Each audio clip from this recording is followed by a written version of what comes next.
Hello, welcome back to my channel. Excuse me if my voice is a bit because I'm a bit under the weather. I'm not quite feeling. I'm trying to set myself up. There you go. I'm not quite feeling great right now, but it is what it is. Right then. Let me just get out the 11. Of course I'm feeling under the weather. Can't have 2 good days in a row, can I? Just can't let it happen. Right then. Let's just get started. Let's not beat around the bush. Let's get started here. Big up to him. Hello, how are you? Burnley against Chelsea. Really a game for the ages. So there's not that many interesting fixtures, if I'm being honest. I mean, let's just go through all the games quickly, right? So you've got Burnley, Chelsea, not that interesting. Liverpool at home against Nottingham Forest, not that interesting. Bournemouth at home against West Ham. Wolves at home against Palace. Brighton at the Annex against Brentford, that might be interesting. Brighton-Brentford, that could be interesting. Fulham Sunderland could also be interesting. But other than that, the first 6 games, not that interesting. Newcastle Man City, I think would be an interesting game. Then Leeds Aston Villa is a bit dead. Man United at Old Trafford against Everton, also a bit dead. And then there's the London Derby, of course, which should be interesting, but well, if you look at London derbies recently, not always been the case, isn't it? So, let's start with Burnley-Chelsea. I mean, it's the thing here with Burnley, they're not a bad team. They're actually pretty good for the newly promoted side. They're getting overshadowed a bit by Sunderland, but for the newly promoted side, they're putting in some good results. They've got 3 wins out of 11 games, which doesn't sound like a lot, but you multiply that by 3, they'll have 9 wins in 33 games. So 9 wins, 33 games, that puts them on 27 points, and they'll have 3 draws because they've got 1 draw right now. So they're on course for 30 points by the time that 33 games have been played, and that should probably be enough to survive the Premier League. So right now, they're actually quite on course for surviving the Premier League. West Ham is close, but I'll talk about them in a second. My thing with Burnley is they've got no player that really stands out to me. I mean, they've got Kyle Walker. They've got Broja. But they've got no players to stand out to me, if I'm being really honest here. Like, yeah, Kyle Walker, that's about it, really. It's Kyle Walker. But it's not like Kyle Walker from a few years ago. They did lose to West Ham, which is a big game there. When you're fighting relegation, you want to beat the other relegation sides. They lost. They've got Esteve, who scored 2 own goals against Man City. Other than that, really no interesting players for the Burnley lineup. Now Chelsea, they have some solid players, Caicedo, and they've got Enzo. Both of them very overrated because they're decent midfielders in modern Premier League. Of course they get overrated. But I mean, Chelsea just has more quality. There's not a lot to analyze. Burnley is going to try to defend. Chelsea has double, triple the quality. Liam Delap is back and playing now. He had like a minor injury or whatever it was. But Delap is playing now, so he might score. I think he hasn't scored in the Premier League yet this season. But no. Chelsea just look like they're going to batter Burnley. They probably will, so I'll go 1-3. Chelsea's defense is horrid. We know that. So they'll concede a goal, but they'll batter Burnley 1-3. By the way, Burnley, just a side note, they're not in form right now either. Because you look at Burnley at the start of the season. Okay, they lost 3-0 to Spurs, but they beat Sunderland 2-0. Then they played two big teams again, lost both games, but then they drew to Nottingham Forest. If you look at their small games for Burnley, they were picking up points in all their small games. Beat Sunderland, beat Forest, lost to Aston Villa, fair, beat Leeds, beat Wolves. But since then, they only beat Wolves barely, and West Ham beat them. So they don't really look great at the moment, Burnley. So yeah, I think it's just a simple matter of Chelsea is too good, isn't it? Tomorrow, Wirtz, 0010 and Liverpool. No, Wirtz is injured. Florian Wirtz is injured. We'll get to that. And shit manager of Club Brugge. What? No. We do not do this. Breaking news. Fernandinho has retired from football. Yes, where was Man City by Fernandinho? Wasn't it? Oh, Shakhtar Donetsk, right? If I remember correctly. I believe Shakhtar Donetsk. Correct me if I'm mistaken. But yeah, I did see that Fernandinho retired. I'm saying Bruges 3-0 Charleroi. Bears. Standard Liège, Zulte Waregem. That's Belgian league. Courtois named his 3 best goalkeepers in the world right now, and he said Alisson, Oblak, and Raya. Seriously, where is Donnarumma? Look at this right now. Alisson, Oblak, Raya. When asked the 3 best Premier League players to Rooney, or I think it was the 3 best attacking players, or something like that. Haaland wasn't in there. This is what we see every year.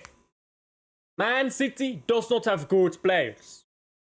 Everyone is better than Erling Haaland. Until it's time to be better than Erling Haaland. This Pedro Neto guy, sorry, not Pedro Neto. This Pedro Porro guy. He was supposed to be better than Haaland. Remember, he was supposed to be better than Haaland. If you multiply Pedro... what the fuck is his name? It's not Pedro Porro. It's something Pedro, right? What is this guy's first name, bro? The Pedro at Chelsea. It's not Porro, that's the guy at Spurs. Too many Pedros in this league, you know. João Pedro, that's his name. That's his name. This João Pedro guy was supposed to be better than Haaland, bro. If you multiply his goals by 20, Haaland still has more. What are we doing here? All these bang average players being compared to Haaland. We'll do one. If you multiply Alexander Isak's goals this season by 31, Erling Haaland still has more. What we doing? Wasting our time, that's what we're doing. Courtois is sapped, same with Rooney, I agree. Alisson has been injured for 8 weeks. Alisson was never world class. I don't know where this thing came from that Alisson was ever a world class goalkeeper. He never was. Same with Ederson. Ederson was never a world class goalkeeper. These goalkeepers just get put in any conversation for any reason, bro. But when the fuck was Alisson a world class goalkeeper? When he bottled a title in 21-22, that was Alisson's doing. This is the problem. People see these bang average players, and these above average players, and these good players, and these elite players. And the only distinction they see between bang average and elite and everything there in between is world class and not world class. Either you're world class or you're shit. That is how these people think, bro. How the fuck is Alisson a world class goalkeeper?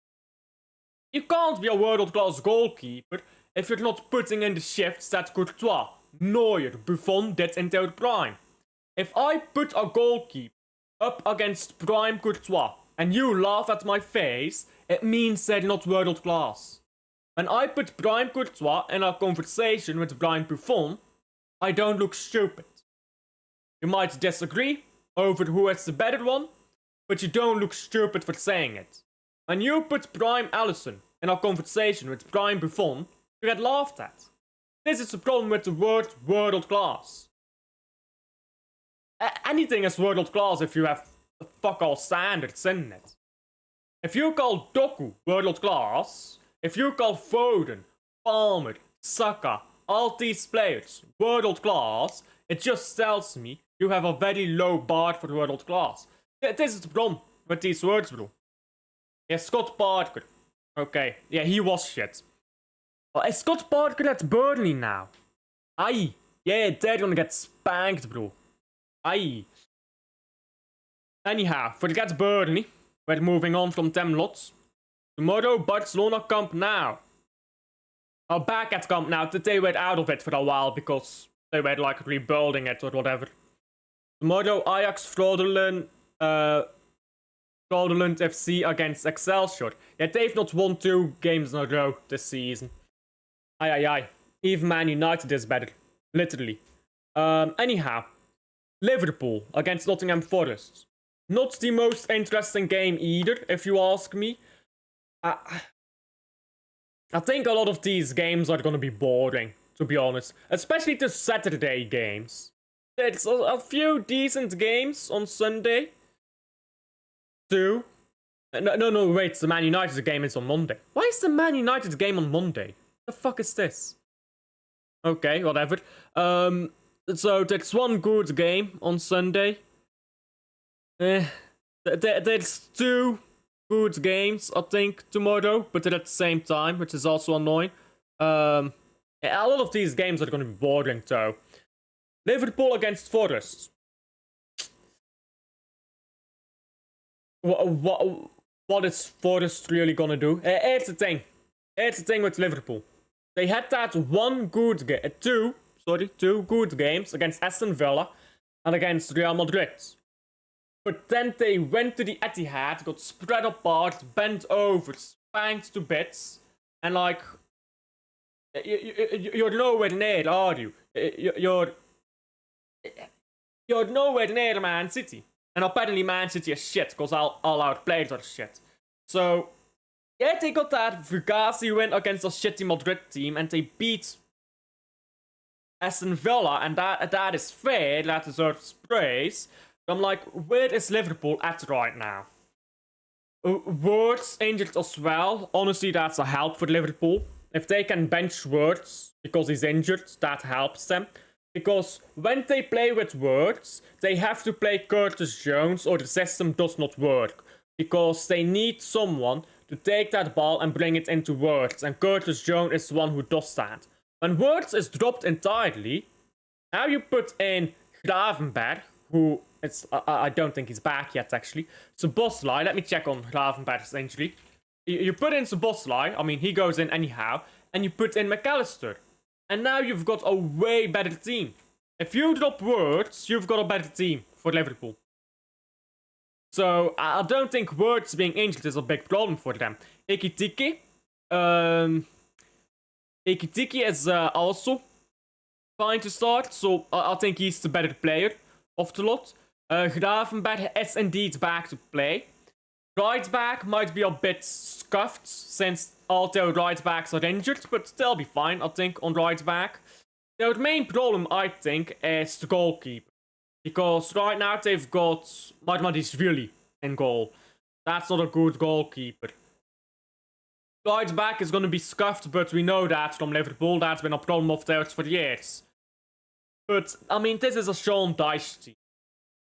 Respectfully. Sean Dyche is the manager who survives the Premier League. Like he just is. If you are fighting relegation in the Premier League, you get Sean Dyche. He's the guy who stops you from getting relegated. But he isn't gonna win you these games, is he? So, Yeah, I think Liverpool will just get a very boring win. It is at Anfield as well. So I'll go 2-0 Liverpool in that game. Then, Bournemouth, West Ham. I mean, this is not a boring game.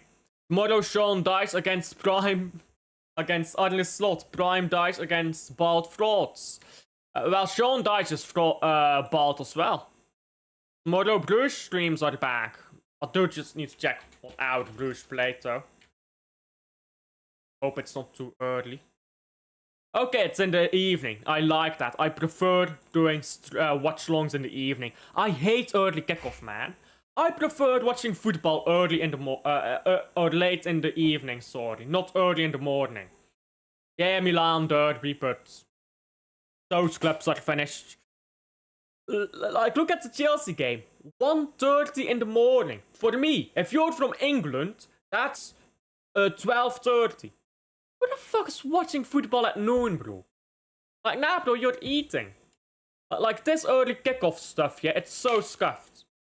Let's be honest. Football at 4 p.m.? That is like, eh. But okay, it's acceptable. 6:30? Yeah, sure, you can do it. But prime football hours. Prime football hours, yeah? That is any time past 8. Any time past 8, kickoff, that is prime football hours. So you give me an 8 p.m. kickoff, you give me a 9 p.m. kickoff, that's prime football hours. Until like 22, you know. 22 p.m. What? 22 p.m. Great. 10 p.m. Yeah, you go like until a 10 p.m. kickoff. 8 to 10 p.m. kickoff, that's prime football hours. Anything else, that's utter woke nonsense. Anyhow, that's got nothing to do with Bournemouth, who's gonna spank West Ham, as West Ham are just bad, to put it plainly. They haven't even had injury problems. Their best players have been playing poorly. They have Fabianski injured and Mavropanos. But other than that, they've not had any relevant injuries, have they? I'll look right now. Sushek is not performing. No one is performing, really. It's not just Sushek, it's Paqueta, none of them. Bowen is not performing right now. So they're just not getting the goals. They lost Kudus. So they just don't have a punch right now. They have no punch in their game right now. And yeah. I just think them going to the Vitality is going to be one of the most boring games. Bournemouth is going to have all the ball. Tavernier will cook. Semenyo will cook. Semenyo might score a goal. And it's not going to be very entertaining, is it? All three of these first 3 games, it's not all to say, because the gap in quality is so big. Same is true for the next game, Wolves. But it's more to say about Wolves, actually. Because Wolves is shockingly bad. Yeah, you know, Wolves is shockingly bad this. Look at the way Wolves has been this season. And, I mean, I'll say shockingly, is it a big shock though? Let's be honest, is it really a shock? They lost Ait Nouri. They lost Cunha, overrated in my opinion, but still one of their better players. Jose Sa, he's getting older. He's getting older, so Jose Sa is not exactly performing the way he used to, and Jose Sa was never world class either. So you just look through their squad, they've not really strengthened. They've still got Strand Larsen, who's bang average. And being average is not a bad thing innately, but if your best player is an average player, you're kind of fucked. Just all over their squads, they've got nothing. Like, nowhere do they have a good player. Like, with Nouri, they had a good player there. With Cunha, they had a good player there. Now what do they have? Bueno, Gomez, like, these are not great players. They don't have anyone. They don't have anyone who raises their level. They're going to get destroyed in the Premier League this season, and they have been getting destroyed this season in the Premier League. I think they'll lose again. 1-2 to Crystal Palace. Probably a Mateta goal. Okay, now we get into the juicy games. Now we get into the juicy ones. Brighton against Brentford. The bees against the bees. Not B as in the animal, but capital letter B. You know. The B. You know what I mean. Anyhow. Brighton. It's at the Annex. It's still Brighton, but they've not been great this season. I think they're exactly mid-table right now, if I'm not mistaken. They're 11th. They're 11th.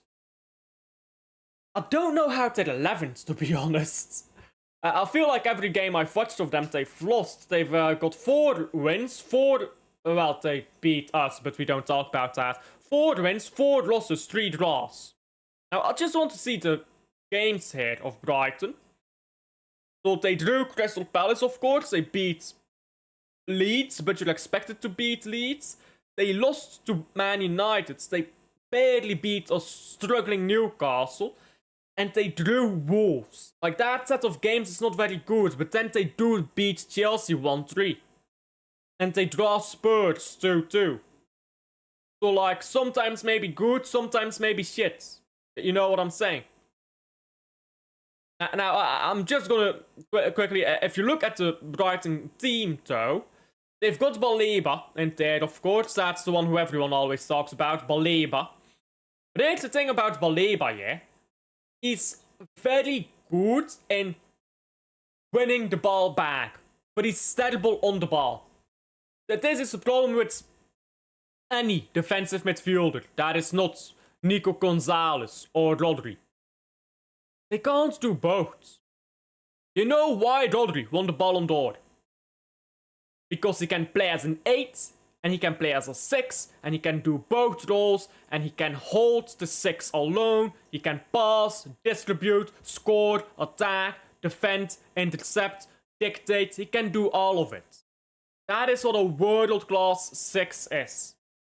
And then you look at Baleba, and he can win the ball back, he can intercept, he can be physical in midfield, he can win duels. But what about the rest of it? The stuff on the ball. He can't do that. So Baleba is a good player, but he's not a very good player, you know what I mean? He's just a good player, above average, but he lacks so many traits that you need in a 6, that he can't really play the 6 alone, and that's why he doesn't play the 6 alone. You've got Ayari next to him most of the times. Sometimes you'll have what's his name? Gomez. Sometimes you'll have Gomez next to him. Sorry, I completely blanked on the name there. But he can't play that 6 role on his own. Hinselwood sometimes plays in midfield next to him as well. He can't play that 6 alone. And the reason I bring that up here is, who else does Brighton have in midfield? Hinshelwood is good, but I believe he's injured. So, no Hinshelwood. Okay, who do you have now? Nobody really. Like, let's be honest, that midfield is dead. Reuter, he's dead. Gomez, he's more of a winger than a midfielder. Like, that midfield is dead, man. So, they turn up here against Brentford with an incredibly good midfield. Incredibly might be an overstatement. And with Igor Thiago, who, as I tell you guys, is a fucking baller. Just saying. You're gonna need better than these midfielders that they provide. But they don't have better. They don't have better, and that's their problem. They can't do better than these. They can't do better than a half defensive midfielder. You're gonna need better against Brighton, especially the way they play. And I'll look at the defense right now. The Kuiper is not settled in. Their centre backs are woeful. Their goalkeeper, I don't even know who is their goalkeeper right now, if I'm being completely honest. but that probably just means that he's not very good in it. If he was very good, I'd know. Is it for the Bruggen? I think it's still for the Bruggen. Because, is it still for the Bruggen?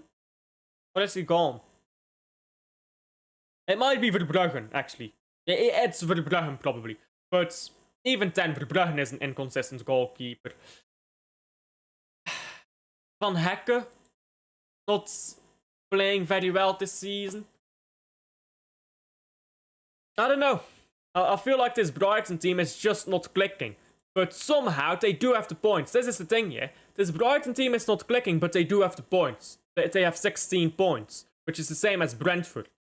But then I look at Brentford and I think, yeah, they've got less points than Brighton. But look at the games they won.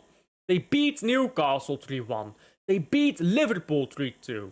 They beat Man United 3-1. And if you look at the games they've lost, actually, which might be even more interesting, they lost to Nuno's Nottingham Forest. Remember that. It was still Nuno's team at the start of the season. They beat Aston Villa at home. They lost away to Sunderland. Away to Sunderland is difficult. Don't get that wrong. They drew Chelsea. They lost to Fulham, but it's at Craven Cottage. It's a very difficult place to play. They won at home against United. They only narrowly lost to Man City, who's going to be the champion at the end of the season. They beat West Ham. They beat Liverpool. They lost to Crystal Palace away, but Crystal Palace is a good team. And I just feel like games that Brentford has played are like tougher games than Brighton. Except the Man City game. Which, fair, you want that game, but I feel like Brentford have played the tougher games, and they just look a much more balanced team when I watch them play. Brighton, not so much, if I'm being completely honest. So I think Brighton is gonna win. Brentford is gonna win, to be honest. And Brighton need to keep up some form of home form, because otherwise they're gonna drop down the table. Because away form for Brighton is not very good right now. So they need to keep some form of home form. I don't think they will, though. Don't think they will. They'll lose to Brentford, and I'm just going to take a sneak peek at the next fixtures for Brighton. They're going to have Forest away, but I just want to see the home games. They'll have Aston Villa at home. West Ham at home, that's an easy game. Then they'll play Liverpool away, but again, home games. Sunderland at home. Like, they've got tough home games coming up. They play Arsenal still as well. Like, yeah, Brentford is currently below Brighton, but I think Brentford is going to overtake them, to be honest. Because I just look at the games Brighton has won. It's not as impressive. They don't look as impressive. Their team doesn't look like it's clicking all at the same time either. So I'll go Brentford to win. 1-0. Stinky 1-0 to Brentford. We will be there. Then, Fulham to Sunderland. This is also interesting, because Fulham... I've done a watch-along on Fulham this season against Everton. After I said I want to see what's going wrong with Fulham. Here's my opinion on what's going wrong with Fulham. Terrible tactics. Unmotivated players. And a few players who maybe have been there for too long. Who need something new, you know what I mean. But who need a refresh. And Craven Cottage is usually a difficult place to play. But do you know how many points Fulham has picked up this season? It's just 11. Just 11 points so far for Fulham. And if we look at those points, yeah, because context, it matters. 2 draws at the start of the season, fair. 1 at home, 1 away. Lost to Chelsea, that's fair.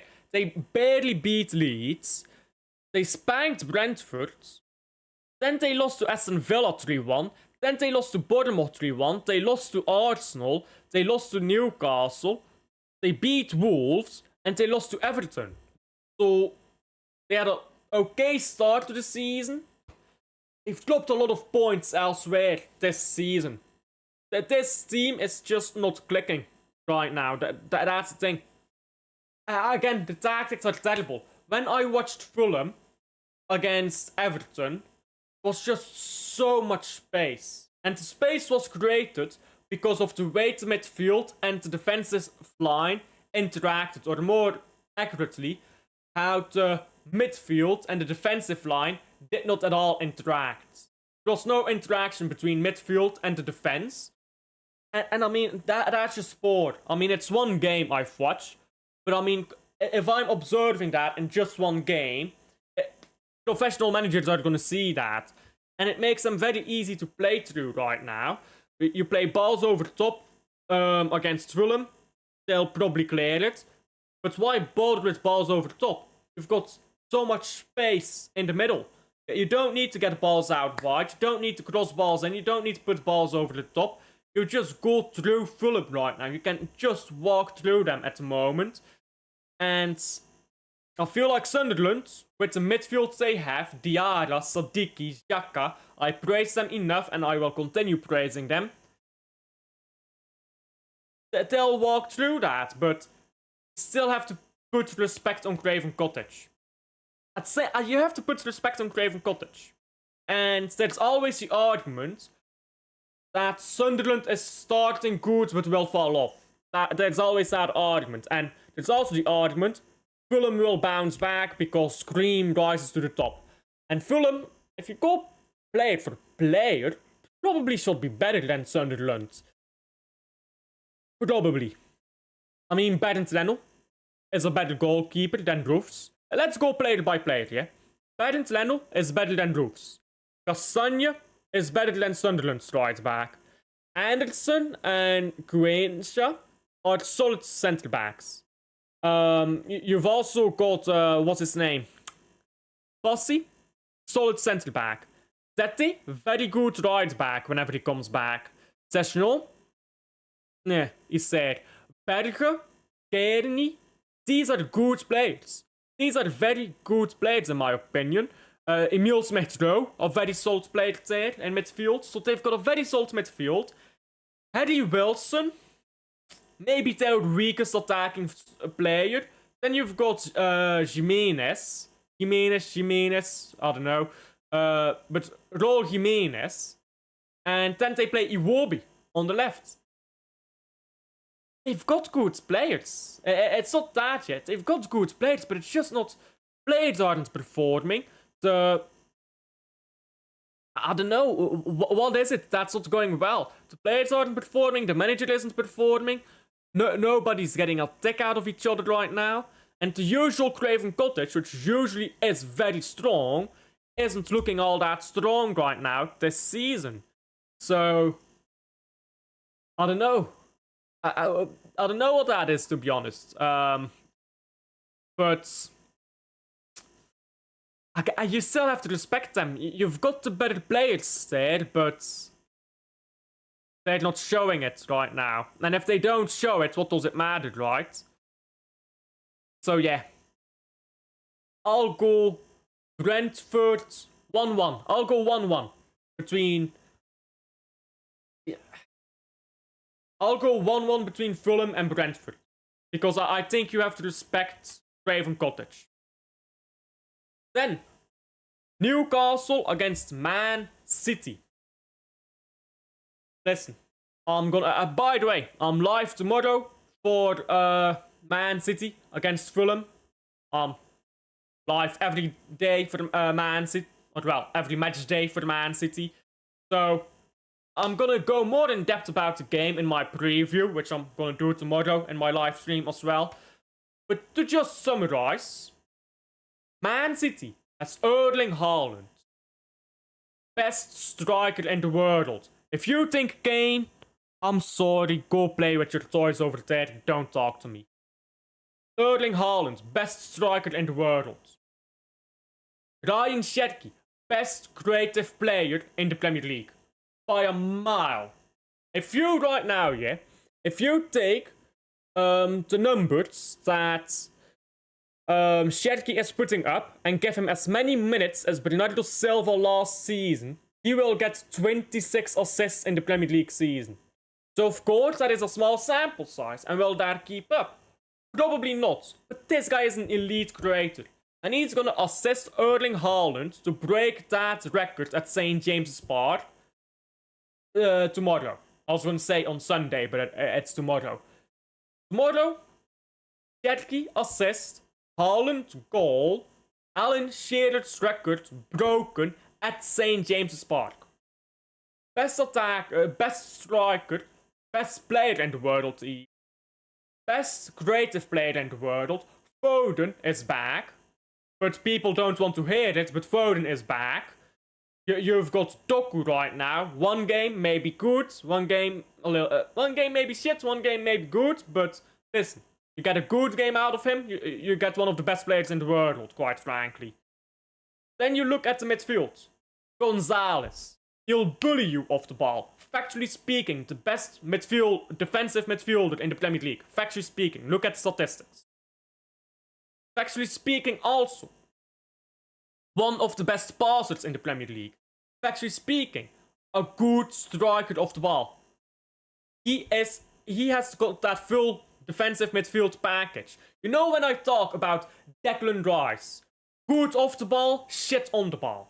But not even shit on the ball, but shit going forwards, right? Good on the ball, he's good off the ball, but he can't go forwards. Not a world-class 6. Caicedo, incredible off the ball. Solid on the ball, but he's again got limitations with the control and decision-making instead on the ball. Not a world-class 6. You go look at another 6, Baleba. Great off the ball, terrible on the ball. Not a world-class 6. But now you look at Nico Gonzalez. On the ball, great. Off the ball, great. Going forwards, defending, clearances, this, that, winning duels, physicality, scoring, dictating play. He's got the full defensive midfielder package. That's the best defensive midfielder in the Premier League right now. With Rodri injured, or well, not injured, but coming back from injury, and with Gravenberg injured, that's the best defensive midfielder in the Premier League. Now you put next to Gonzalez, Foden, who is, as I said earlier, back, and Bernardo Silva. He can do a job, and Pep will play him, so cry about it, I guess. Pep will play him, it's that simple. It's not about shotty play, it's about Pep will play him. That midfield bullies the midfield of Newcastle. People much too highly praise Newcastle's midfield. Tonali is good, but he's not great. Bruno Guimaraes is not as good as he was 2 years ago. They don't have a third midfielder there. They have 2 midfielders who are good and not as good as he used to be. No great midfielders. Their attack is entirely consistent of Voltemade. Their creativity is dead. Their defense has Aaron Ramsdale in goal because Nick Pope is injured. They've got centre backs who are washed at centre back playing at left back. And half their centre backs are also injured. So, defensively, they're cooked. Attacking wise, they're cooked. Midfield, they're okay. And then you go look at Man City's record against Newcastle at St. James's Park. It's very good.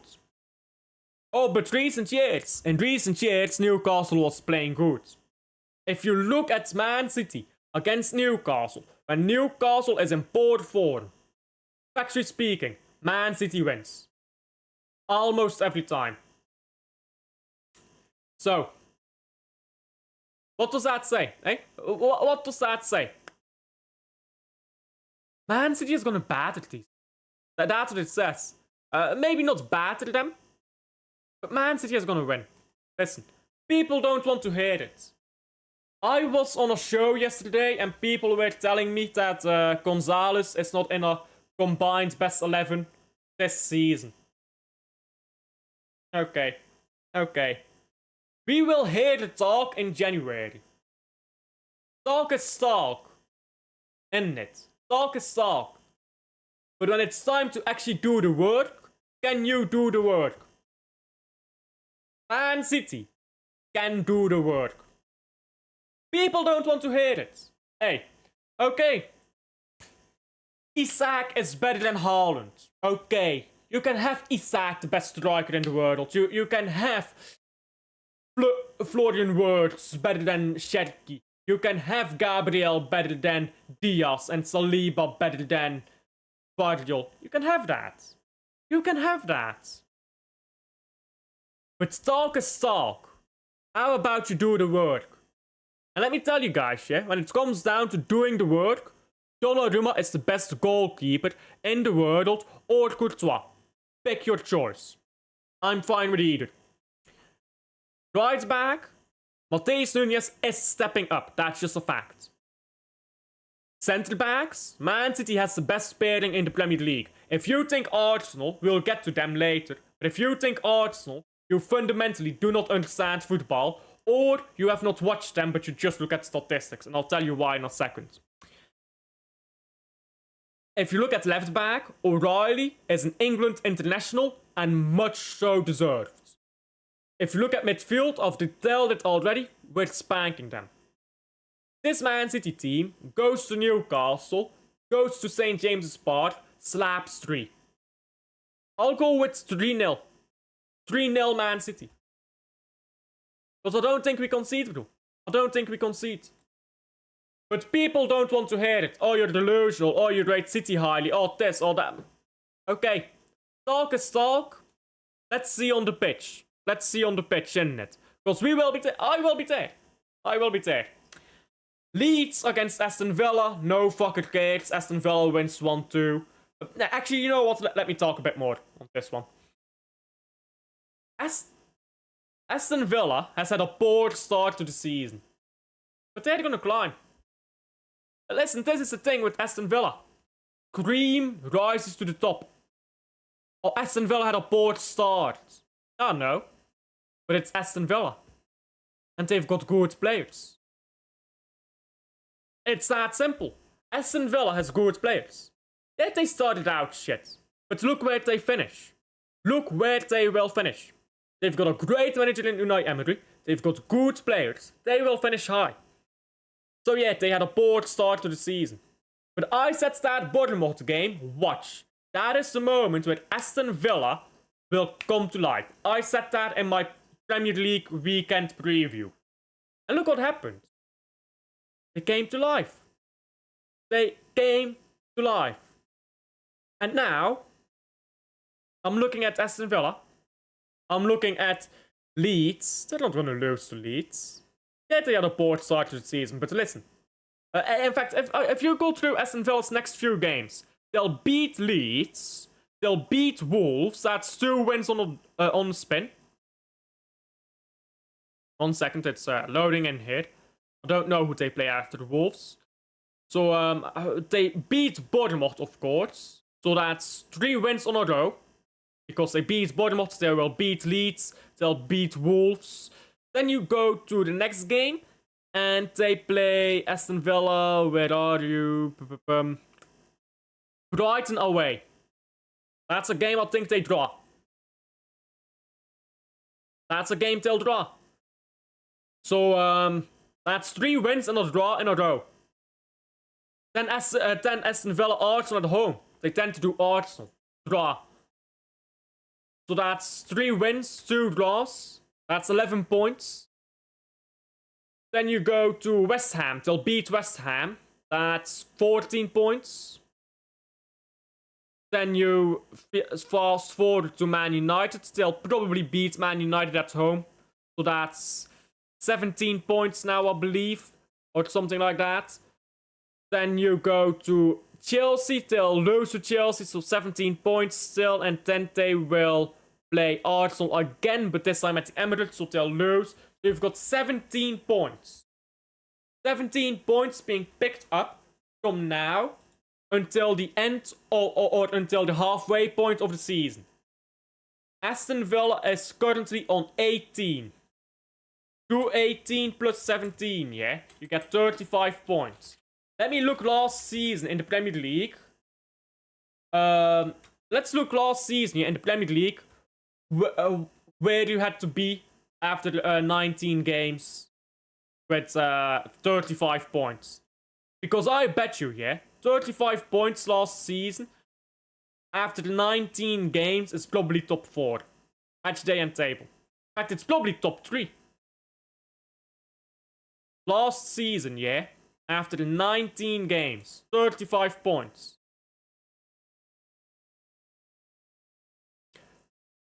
"35 points would have you in 4th. So if Aston Villa continue as I project them to continue, they'll be 4th. They'll be 4th.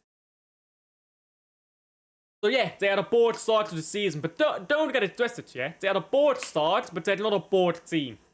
Don't get it twisted. Right then, before I go to the London Derby, I need to pay some attention to my chat.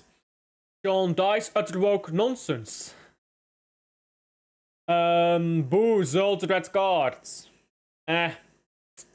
We don't care about that game. On Tuesday, I'm not going to school. It's a holiday on Tuesday. Yeah, I don't think that it's a holiday on Tuesday. We're both Belgians. So that's weird. I'm happy no Anthony Taylor, not the referee.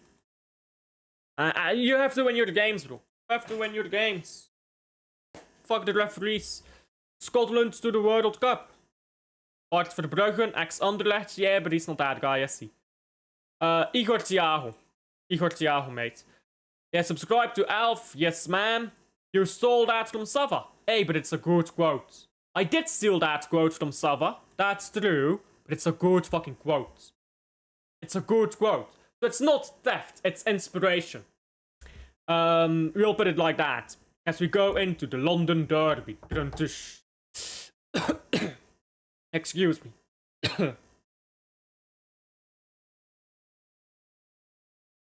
I told you guys I'm sick. There you go. Got something stuck in my throat. London Derby, as I was saying. I mean, shall we go through Arsenal's injuries? Shall we do that? Because both of these teams have hella injuries. Both of these teams. Why can't I find Tottenham's injuries? Wait, what? Why can't I find these injuries?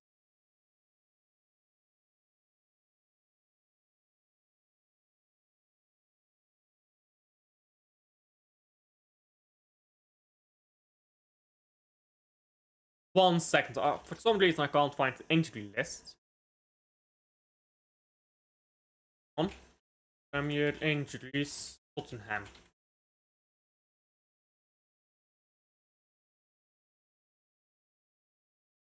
Why is Tottenham not on here? What? Am I tripping?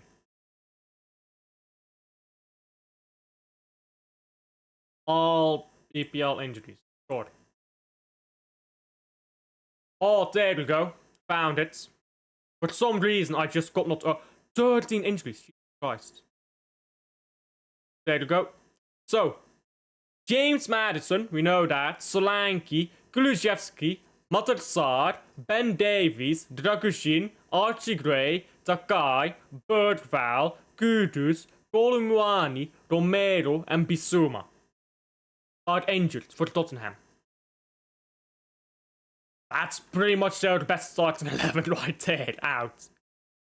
They pretty much have their entire starting 11 out. Minus Javi Simmons and Paulinho. And Porro and the goalkeeper and Van de Ven. So they've got half their starting 11 injured. And half their bench injured too. I mean, yikes, that's dead, isn't it? But then you look at Arsenal, they aren't fine and dandy on injuries either. Madueke, Gyökeres, Martinelli, Ødegaard, Calafiori, Havertz, Gabriel, and Jesus.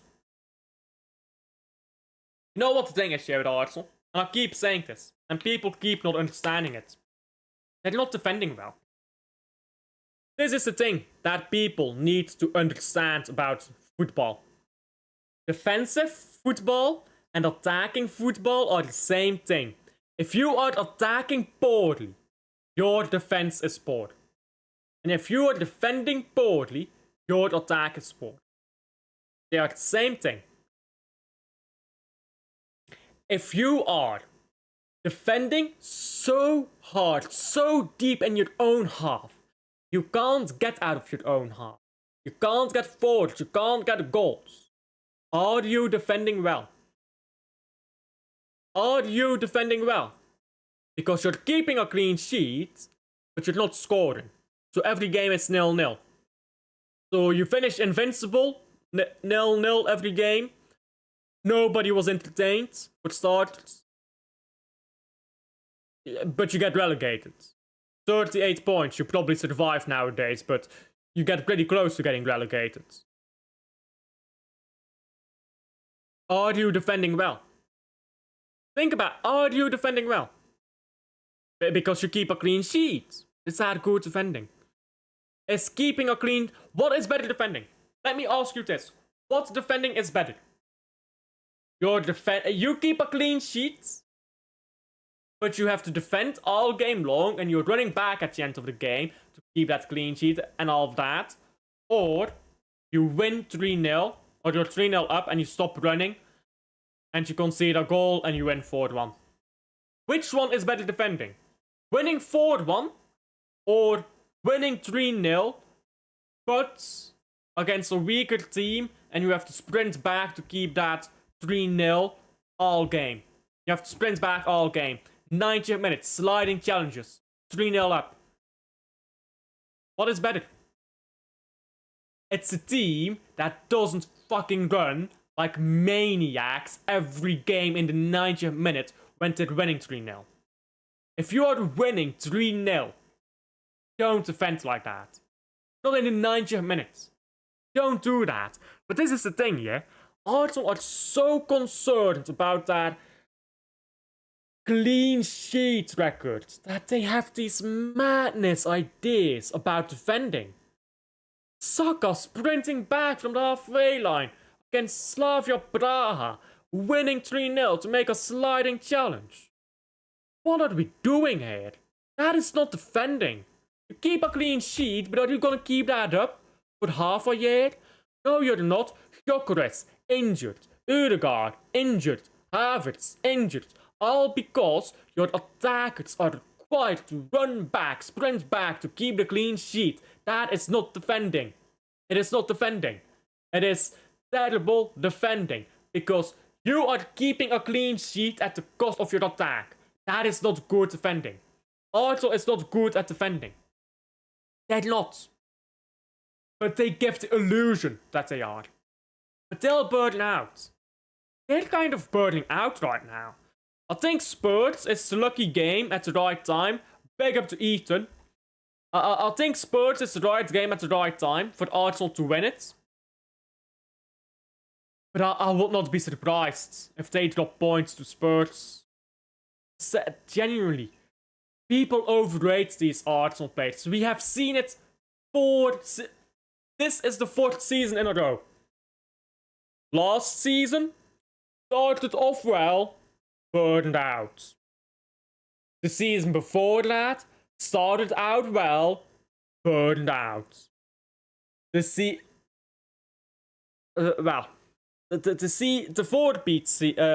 treble season, which is 3 seasons in the past, they started out well. And then there was the World Cup break. And that's why they didn't burn out immediately. But they ended up burning out anyhow. They bottled it. 8-point lead.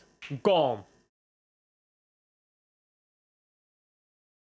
Arsenal have burned out. Not once, not twice, but 3 times in a row. They're doing it a 4th time. Same patterns, and people don't see it. Weird. But I'll tell you what, yeah. This is the right game at the right time, and they'll probably win, in my opinion. But, they're not playing good. They're not playing good, and, I think this Arsenal team is hella overrated. I just look at Arsenal's fixtures right now. Tottenham is going to be a difficult game. They'll probably win, though. I'll go 2-1 Arsenal. Then you go to their future fixtures, and you're like... with your injuries, you're going to have to do a lot of running. And, we're going to be gone by the second half of the season. But okay. Arsenal, I'll let you guys win this game 2-1. 2-1 to the Asna. 1-0 to the Asna. There you go. 1-0 to the Arsenal. Prime Graham Potter there. Not Graham Potter. For fuck's sake. What is his name?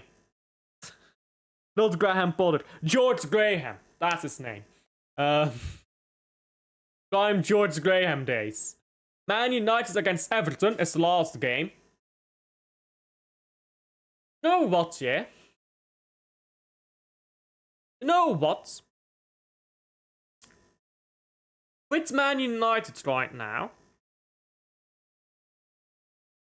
at home, when they play at Old Trafford, I think they get something together. I think Everton right now is not flowing. I think they started off well and have dropped a bit. I think they're not flowing, Everton. I think Man United at Old Trafford is actually a pretty respectable team. Embuemo is a good player. Cesco, like, here's the thing, yeah. People misunderstand me on Cesco. People think I do not rate Cesco. Here's the thing.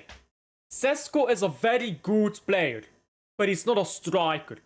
Cesco is the player who plays behind the striker.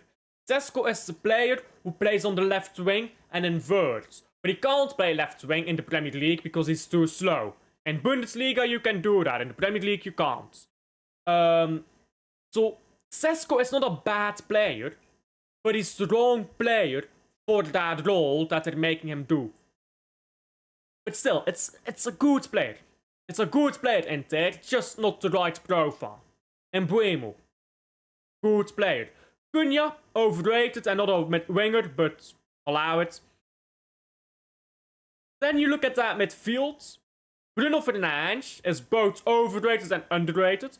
Man United fans overrate him. For non-United fans, sometimes do underrate him, I think. Is he a great player? No, but he's okay. He's okay. Then they've got Ugarte, who's shit. And possibly Kobe Mino. Their defense is a bit poor. But they've got Lammens. And Lammens will bail them out. So Lammens bails out a poor defense. They've got a passable midfield. It's not good, but it works. It's fine. It's like... It works for now. And they've got a solid but mismatched attack. You put all of that together in a kettle. You put it out at Old Trafford. And you get a result.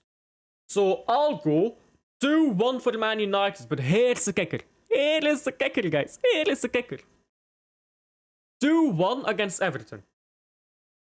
A 5-win running streak, yeah? Everton. Then they play Palace away. They can do it. Then they play West Ham. Then they play Wolves. But then they play Bournemouth. Here's the kicker, guys. They play Bournemouth on their 5th game. Bournemouth are currently, I believe, 4th in the Premier League. At 9th, they fucking dropped to 9th. The fuck happened? They were 4th 2 weeks ago. Wait, what? 2 match days ago, they were 4th. What? I said that with all that confidence, but they fucking dropped, bro. What the fuck happened there? 1 sec, I'm opening match day and table right now for the Premier League. Match day 10. They were 4th, right? Match day 10, they were 5th, okay. Match day 9. They were 2nd. So they went from 2nd to 9th. In 3... Jesus. Now these guys are washed, actually. These guys are washed. Oi. I. Yeah, it looks like bottom of the swatched, guys. But anyhow. I'll leave it there. Man United's gonna have their win. They'll lose to Crystal Palace. You know what? They will lose to Crystal Palace. So you can have your win. Enjoy the loss to Crystal Palace coming up. And I'll leave it there. Like and subscribe. You know what? I need to do this. I need to do it.